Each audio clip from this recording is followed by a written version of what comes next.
Why hello there, and welcome back to Article Analysis Episode 3. Today's article is written by Benjamin P. Hardy on August 22nd. How to know if you'll be successful. I figured this article here would be pretty relevant because on Episode 1 we talked about a man who suggested the idea that everything was pure luck, and I figured it would be healthy to get an opposing standpoint, one that I am more inclined to agree with. Life is complex and messy. It can be extremely difficult to get traction, let alone find motivation. Well, providing a guide to know without a doubt that you'll be successful is a bit bold. So I'm not completely sure if I'm entirely inclined to believe what he's suggesting, but I'm expecting a good read. But motivation is something you can learn to create at will. Becoming deeply passionate is also within your creative control. As a result, you can completely predict your own success. You can choose to become as successful as you desire. See, I feel like this is a really good contrast to the other article because it is to the other extreme. It's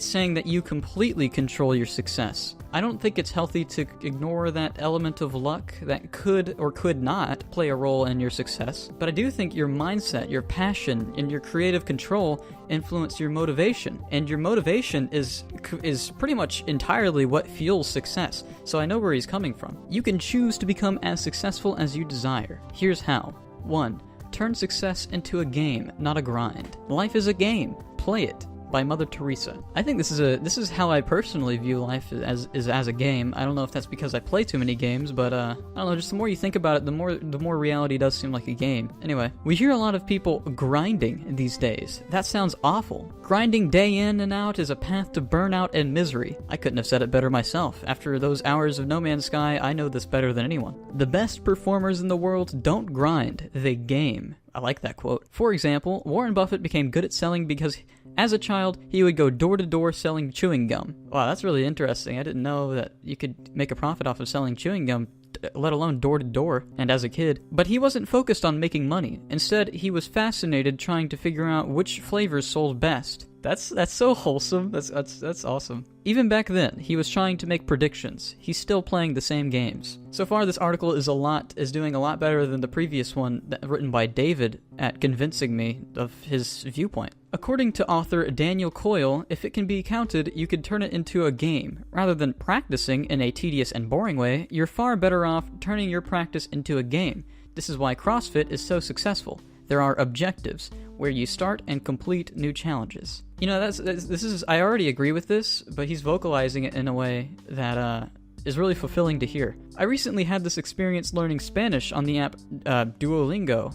I started seeing how many objectives I could complete in a single day and how many days I would complete challenges in a row. You know, I used to do this in high school, actually. I don't know why I stopped, but that's how I kind of got by. I was never particularly interested in making good grades, but I did see it as a game, a pretty boring game, but one that I was forced to play and may as well enjoy, or at least try to enjoy. 2. Know that you can succeed. This is really good advice, because in my opinion, everyone has the same potential to succeed. It's all in the mind. It's all in the head, you know? It's all in the motivation, your perceptions of reality, your own ideas of what you can and can't accomplish. If you don't think that you can accomplish something, odds are you're not even going to put forth the effort to accomplish it. But if you do think you can, then you're going to go all out, unless you're cocky about it. Quote, ignition, the motivational process that occurs when your identity becomes linked to a long-term vision of your future, triggers significant amounts of unconscious energy, usually marked by the realization, "That is who I want to be," by Daniel Coyle. There is a moment when you see what you want and a voice organically speaks within you, "I could be that." This is sounding a bit like Jordan Peterson. But it's true. I'm sure anyone reading that line kind of knows what he's talking about. Like, this isn't outlandish. This experience is pivotal, and it's an experience that I'm sure we can all relate to. How could you ever become an Olympic athlete if you didn't at some point see it and believe it in your mind? He's got a point. Put simply, you need to have an identity shift. No wannabe ever made it big. At some point, they either gave up on their dream or stopped being a wannabe. Man, this dude's just spitting truths. These should all be things, or not should all be things. I feel like these are all things that we have the intuitions to grasp, but hearing it vocalized really helps put us back on that path that we stray away from in day-to-day life. So I'm really glad this article exists. I feel like I'm becoming a better person reading it. This writer here, let me find his name, Benjamin P. Hardy. I like what he's saying, man. During my research as a graduate student, I studied the difference between wannabe entrepreneurs and successful entrepreneurs. None of the wannabes actually saw themselves as entrepreneurs. They hadn't had the shift where they fully identified themselves as entrepreneurs. Conversely, successful entrepreneurs saw being an entrepreneur as who they were. See, David in the other article would have just attributed them being an entrepreneur to them being lucky. I think this is a very nice contrast. That identity shift happened as they began investing money into their entrepreneurial goals, and as they made the conscious decision, this is who I am. Your identity follows your behavior. Therefore, this shift won't happen until after you begin acting into the new role you plan to play. You don't start with faith. You choose to have it. It's a conscious choice, followed by behavior. Then identity and motivation follow. Hell yes. He's arguing against David for me. 3. Stop hiding it. What other people think of you is none of your business. That's an interesting perspective on caring about what others think of you. If you want to remain mediocre at something forever, keep it to yourself. If you want to become extremely successful, then openly share your dreams with your loved ones. Again, that's just more advice. The more you align yourself with who you are, the more likely you are to be successful because of it. Harmonious passion is about living in an integrated rather than a compartmentalized life. The more he used the word aligned too. The more aligned you become on who you are, the more congruent, I love that word congruent when it's used correctly, all areas of your life will be. Moreover, the more honest you are with the person you intend to be, the more support and love you'll get from friends and family. They'll also hold you accountable to your dreams and goals if they see you not making progress. So just by aligning yourself with who you've decided you want to be, and really holding true to that and communicating that to other people, naturally, in some weird way, you'll get support. This is what Jordan Peterson is always trying to say. Again, the intuitions are there, but hearing it vocalized is very nice to hear from people like this person and Jordan Peterson. So again, it's a pretty fascinating concept with whenever you fully accept who you are or who you've decided to be and don't force yourself into it, then really everything else falls into place. How can you involve key people into this quest? How can you connect this passion with other areas in your life? 4. Create a vision that works. It doesn't matter what your vision is. It matters what your vision does. I'm not quite sure I know what that means. What is your vision? More interestingly, what does your vision cause you to do? Rather than worrying so much about what your vision is, you should be thinking about what your vision is doing. What is it doing to you? What is it doing to your environment, your behavior, your relationships, your aspirations, your income, your impact? Are you and your external world transforming in powerful and inspired ways? If so, then your vision is working. If not, then just adjust the vision to ensure it focuses on execution and transformation. See, David would say, if it's not working, you're just not lucky. That's the most important consideration. Is your vision working? 5. Practice privately 5 to 10 times than you perform publicly. Private victory always precedes public victory. That's just good advice. Kobe Bryant was always the first person in the gym and the last to leave. He worked harder than anyone else. He had more coaches and trainers. He was always pushing his own limits and perfecting even the smallest facets of his skill sets. You know, I always like hearing people's success stories. It's always pretty inspiring to me. When practice becomes the game for you, that's when you're about to explode in your progress. Why? Because practice is all about perfecting skills. True practice and learning force you to deeply examine the chinks in your armor. You are only as strong as your weakest link. In a world that tells you to ignore your weaknesses, true practitioners do the opposite. I feel like it's important to note that there's a difference between noticing your weaknesses and brooding on them and hating yourself for them. So you gotta kind of keep your introspectiveness balanced. 6. Carry a notepad everywhere. I'll be honest, I'm not gonna do that. I take notes like some people take drugs. Okay. So excessively? There is an 8-foot stretch of shelves in my house containing nothing but full notebooks. I trust the weakest pen more than the strongest memory, and note-taking is, in my experience, one of the most important skills for converting excessive information into precise action and follow-up. You know what? That actually kind of makes sense. I might start doing that. I don't know. I kind of want to do that, but I know I'm not gonna. There's a lot of extra steps in doing that in your day-to-day life. Plus, I'm not really doing much anyway. I'm always just kind of at home, on the computer. And, I rarely even take notes at school. I like because I find it distracting, really. I feel like I learn better if I'm not taking notes at all. I mean, sometimes I'll take notes about super important things that I think I might forget later on, but I'll find that while I'm taking those notes, I've missed something the dude said. I don't know. Your mind can be like a well. It takes pumping the well for a while to get the ideas and creativity flowing. However, if you get the well pumping, then all you have to do is keep it going. You could get to the point where the ideas and insights keep coming. There's a lot to come there. Oh god, I did not say that. Oh shit. Your responsibility at that point is to take notes. If you ignore those subconscious promptings, they will stop coming. Okay. Taking note, adjusting your mindset, and shifting your behavior is how you pump the well. It's how you keep the ideas flowing. You must continually be shifting the connections and model. See, I'm like several paragraphs into this article, and he hasn't really said a single thing that I necessarily disagree with. This is all really good insight. See, you see how this is the polar opposite of what David was saying, and something about it just resonates with you because you know exactly what he's talking about. Even if you've never heard it vocalized before, you still have the intuitions, or should have the intuitions. It should feel, this kind of advice should naturally feel like good. I don't know how else to explain it. Fulfilling, and it makes sense. So everything adds up about it. I don't know.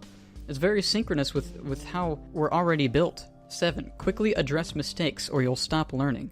It is tempting to think that just because one understands certain principles, one has learned about the discipline. This is the familiar trap of confusing intellectual understanding with learning. Learning always involves new understandings and new behaviors, thinking and doing. You know, I recently saw on the Joe Rogan podcast, Neil deGrasse Tyson said something very similar. He said the reason he doesn't get tattoos, which I know is silly, I don't necessarily see a relation between this concept and tattoos, but he said, nonetheless, the reason he doesn't get tattoos was because he doesn't want to deem a concept to be so valuable and so enlightening that nothing else can surpass it. So he doesn't like the idea of permanently etching that concept into his arm, which I think it makes sense. Like, he's not wrong in doing that, but at the same time, you kind of ink tattoos on your body because they look cool, not necessarily because they resonate deeply with who you are. I mean, that could be the case. Tattoos are a pretty, I hear, and it would make sense to be a deep experience, because whenever you look at that tattoo, you remember, you all of a sudden have this flood of memories and things associated with it. So I don't plan on getting a tattoo, by the way. Why am I talking about tattoos? Let's read on. Lessons are repeated until learned. According to Brian's scan studies, if you do not address a problem in 0.25 seconds after a mistake is made, then you probably won't do anything about it. You'll shrug your shoulders and keep going. You'll especially do that if you think it was just bad luck. This is really bad for learning. You're just more deeply ingraining the negative behavioral cycle into your brain. Performance experts have found that if you address your mistakes immediately, you can learn more in 5 minutes than most people do in 30 days. Wow. Really? Is that really true? If that's true, I mean, it definitely sounds like it would be true. It makes sense. The logic is there. If you simply address your problems and the spot, correct them, and learn better ways, then you don't... I don't understand the wording here. If you simply address your problems and the spot... I'm assuming he means on the spot. If you simply address your problems on the spot, correct them, and learn better ways, then you don't have to continuously repeat the problem. Okay, so just some constructive criticism. I'm pretty sure "and" is supposed to be on. See, this is article analysis. See, I'm doing my job. I'm analyzing articles. 8. Face your pain, or it will be buried and stunt your growth. If you don't know how to control your emotional reactions and there's a refractory period, and you let that emotion... I'm going to put a vocabulary little bit for refractory. And you let that emotional reaction linger for hours or days, it turns into a mood. So you say to someone, "What's wrong with you?" The person says, "I'm in a mood." Then you say, "Why are you in a mood?" They say, "Well, this thing happened to me 5 days ago and I'm having one long emotional reaction." If you keep that refractory period going for weeks and months, you've developed a temperament. If you keep that same refractory period going on for years, it's called a personality trait. Wow, dude. This blew my mind. That's really interesting. Well, I'm gonna wait a second just to let that sink in. By Dr. Joe Dispenza. That's a really interesting perspective on personality traits. Wow. I'm glad we're not just talking about articles I have to argue with. Learning and growing are emotional and often painful experiences. Sometimes things happen in life that you didn't plan for, nor were you responsible for. Traumatic experiences. Again, I'm gonna fling more flack towards David. He would have said all things that happened to you, you are not responsible for. And then try to back down from that statement, and then call everyone strawman. I'm still freaking salty about that guy. That was so disingenuous. Okay, let's just move on. Whether caused by you or someone else, when you go through a painful experience, that experience can only become one of two things to you. It's either going to be a long-term problem or it's going to be a core strength. This article is very wholesome. He's just trying to better people. That's this writer's motivation here. It isn't politically motivated. There's no socialist stance. There's no hyper-capitalistic stance. It's just how to better you as a human being. It's very wholesome. I like it. When you experience a powerfully emotional experience, you experience what is known as a refractory period, which is your sociological response to an experience. Just some more constructive criticism. The word experience is used so much that it kind of sticks out. It becomes a word that stops being a word and becomes more like a series of sounds and notes. You start breaking down the word experience, and then it becomes something other than the word. I don't know. It's just repetitive. That period should ideally be short, but often people don't cope well with experiences. Sometimes the refractory period of a certain experience can last years. Just another grammatical issue. There's a period after sometimes. There should be a comma. Jeez, I feel like a freaking teacher grading an essay. But yeah, there should definitely be a comma there. That's definitely a typo. Just get some proofreaders. For example, you have a really intense experience and that experience changes you. Until you directly face and walk through that issue, it will always be a part of you. I learned that from Sinuous Sacrifice. And from LSD. In fact, you will remain the same person emotionally until you learn that lesson. I know people who had rough experiences as teenagers who are still subconsciously playing out the same emotional experiences from that episode. They haven't learned or changed since that event. Yeah, I feel like if you ever have a crazy traumatic experience, like I'm sure many of us have, the healthy thing to do is to face it head on and to really analyze it rather than continuing to be afraid of it. Because nothing good comes from continuing to be afraid of something. You only benefit from a tragic event if you, like he said, look at it head on and without that veil of fear and artificial definitions of what that experience was, like negative interpretations of it. Rather just see it for, what it is. And then that way, you're better off because of that experience. It's much healthier than saying that you're a victim, that you were wronged, or you're just unlucky. They haven't learned or changed since that event. This is a painful and ineffective way to live. This is not to diminish the pain and suffering that people have gone through, or the negative ripple effects that have since been created. It's simply speaking to the truth of the matter, the only way that is through? I think he means thorough. The only way that is thorough. Because, yeah, that would make sense, because the only way to really get past that issue is to think about it thoroughly. So, yeah, I think this word through is meant to be thorough. I could be wrong. I don't know. I could just be stupid and not understand the use of the word through. You can't avoid it. You must face your deepest fears or you'll always be a slave to them. Again, that's just very good advice. In a recent interview, Josh Waitzkin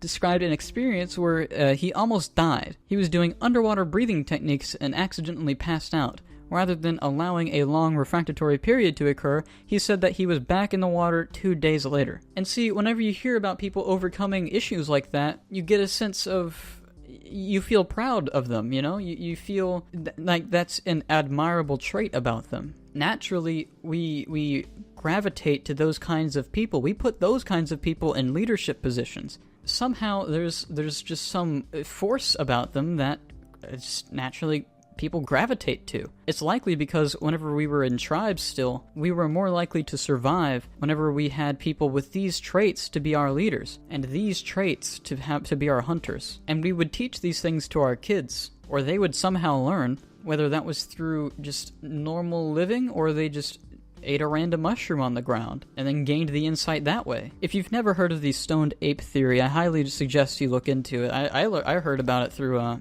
Joe Rogan, and I believe it was either Alan Watts or Terrence McKenna, but it's definitely an interesting theory. He didn't want that traumatic experience to become a lifelong weakness. He didn't want to train his body to live in the trauma. He walked straight into the trauma and pain and fear and quickly reestablished his relationship and control over the situation.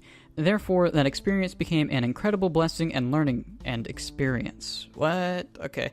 Yeah, I feel like I really think this guy is a really smart dude, but he just needs a proofreader. But yeah, that's really interesting how, I feel like that's a very inspirational and just healthy way to view traumatic events. And to see the result of that be something so productive and so fulfilling to this person, to the point to where he can go back into the water, is just very interesting. It's very insightful. Have fun milestones. Celebrate small victories often. Mourn failures quickly. Do what's necessary without fanfare. Chris Brogan. A key component of mastering anything is creating fun, engaging, and relevant milestones throughout the learning process. For example, if you're trying to learn a new language, buy a plane ticket for 3 months in advance so you can test your new language skills in an immersive way. Plan to eat at fun restaurants and to see interesting things. Reward yourself in a way that links directly to what you're trying to master. So basically what he's saying, if you're on a diet and you've been doing really well, you shouldn't reward yourself with a cake. Invest big on yourself. Beyond a certain point, there is no return. This point has to be reached. By Franz Kafka. That sounds kind of German. Am I wrong?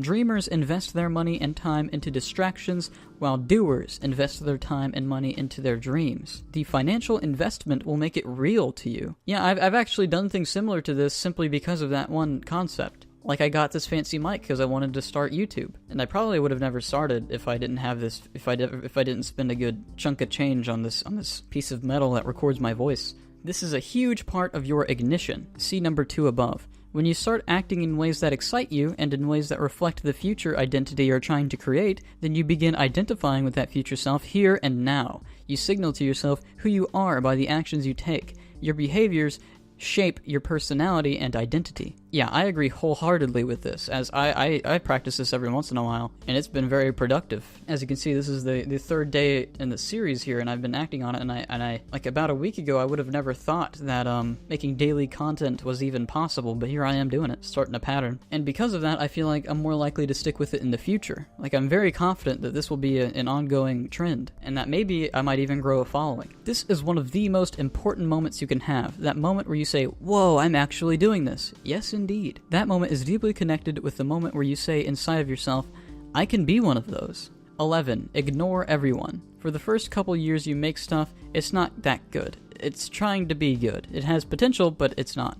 But your taste, the thing that got you into the game, is still killer, and your taste is why your work disappoints you. Ira Glass. Keep your eyes only on the people who inspire you. You have good taste. Well, what if I have bad taste? I don't know. I guess if you think you have good taste, then you have good taste. The worst thing you can do is worry about what your peers think. When people begin worrying about what their peers think, their motivation becomes clouded and confused. They stop doing their work for the internal reasons that got them excited, and they begin trying to fit in, or to be impressive to the wrong people. So trying to force a mask is not the way to go. 12. Focus on challenges and quests, not time. Deep practice is not measured in minutes or hours, but in the number of high-quality reaches and repetitions you make.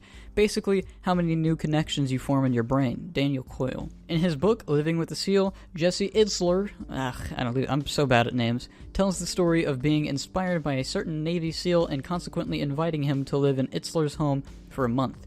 Itzler admitted being in a personal rut and wanted to shake himself out of his routine. Day 1. SEAL asked Itzler, how many pull-ups can you do? Itzler squeaked out 8 shaky pull-ups. Take 30 seconds and do it again, SEAL said. 30 seconds later, Itzler got on the bar and did 6, struggling. Take 30 seconds and do it one more time, SEAL said. 30 seconds later, Itzler got on the bar and did 3, at which point his arms were exhausted. Alright, we're not leaving here until you do 100 more. Holy crap, jeez. SEAL stated. Itzler was puzzled. Alright, we're gonna be here a long time because there's no way I could do 100. However, Itzler ended up completing the challenge, doing 1 pull-up at a time. Thus, SEAL convinced Itzler that he could do way more than he thought he could. Wow, that is really interesting. Like Itzler, who shattered a mental barrier by completing 100 pull-ups, you too can get out of your rut by pursuing tangible objectives. The concept is, do something and don't stop until it's complete, no matter how long it takes. If it doesn't suck, we won't do it. I'm gonna skip a bit. Living in the dimensions of time is a 9-to-5 mindset. Living in flow is about dissolving into timelessness. It's about enjoying what you're doing for the sake of it. I enjoyed that for the sake of it. One of the fastest ways into flow is by pushing yourself to achieve certain things daily. If you're weightlifting, your reps or objectives could be to do a certain lift perfectly a number of times. If you're a musician, it could be playing a song or part of a song 5 to 10 times perfectly in a row. Make it a game, but more than anything, focus it on successfully completing a certain objective. Don't build your practice around time and effort. We live in the results economy, where results are what matter more than anything now. The article basically goes on to elaborate on things we previously covered, and so I'm just going to skip ahead and read the conclusion. What does success actually look like to you? How much are you investing in your dreams? Can you see yourself where you want to be?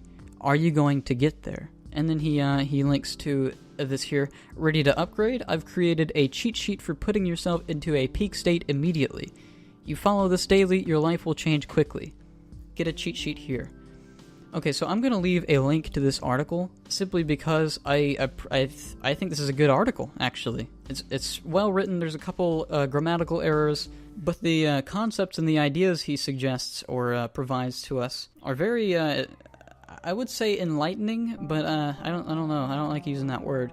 But they're very motivational, they're very true. There's some intuition there that should feel natural to you, or something should click in your head that, yes, this makes sense. The logic is there. I feel like that's maybe that's just me, but I don't know. I feel like this intuition is just natural in human brains. Like it would make less sense if it wasn't, because how else would we have evolved? I really do think this article is very nice. I think you should check it out. I think if you're super interested, you should get his cheat sheet. If it particularly resonated with you, let Benjamin know that it was a very nice article, because it was, and some very wise words were spoken, I would say, and I'm glad this article exists. I'm really happy article analysis is not just me arguing with people, as I actually went into this with the argumentative kind of headspace, but overall I went away after reading this article feeling like, I don't know, feeling better, I guess. I feel like a better person after reading this article.